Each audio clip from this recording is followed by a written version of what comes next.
পটিয়ায় শারদীয় দুর্গাপূজা উপলক্ষে প্রতিমা তৈরির পর সর্বশেষ তুলির আঁচড় দিচ্ছেন শিল্পীরা। 200 মণ্ডপে এবার পূজা হবে। চট্টগ্রাম থেকে আব্দুল হাকিম রানার পাঠানো তথ্য ভিডিও চিত্রে দেখুন বিস্তারিত।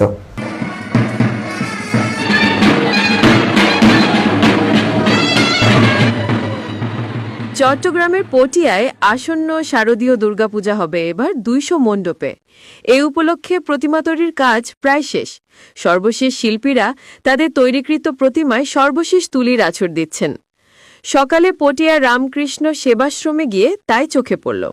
এখান থেকে প্রায় 20 সেট প্রতিমা বিভিন্ন মণ্ডপে যাচ্ছে।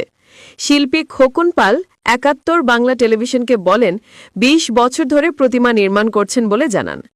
তার সহযোগী হিসেবে আছেন গণেশ পাল, মাধব পাল, যাদব পাল, পরি পাল, রাহুল দাস, পাঁচকুড়ি পাল। এ নিয়ে আলাপকালে পটিয়া হিন্দু বৌদ্ধ খ্রিস্টান ঐক্য পরিষদ সভাপতি ড দিলীপ ভট্টাচার্য ও সাধারণ সম্পাদক তাপস কুমার দে বলেন, পটিয়ায় 200 মণ্ডপে পূজা হবে এবার। প্রশাসন আমাদের আশ্বাস দিয়েছে শান্তিপূর্ণ পূজা উদযাপনে সব ধরনের সহায়তা দেবে।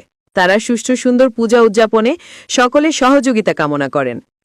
পটিয়া থানার অফিসার ইনচার্জ মোহাম্মদ নুরুজ্জামান 71 বাংলা টেলিভিশনকে বলেন, পটিয়ায় পূজা উদযাপনে পর্যাপ্ত পুলিশ মোতায়েন করা হবে। ইতোমধ্যে জেলা পুলিশ সুপার মহোদয় পটিয়ায় এসেছেন, কয়েকটি মণ্ডপ পরিদর্শন করেছেন। তিনি আমাদের সব ধরনের সহায়তার আশ্বাস দিয়েছেন। কাজেই কোথাও কোনো ধরনের বিশৃঙ্খলার সুযোগ দেওয়া হবে না।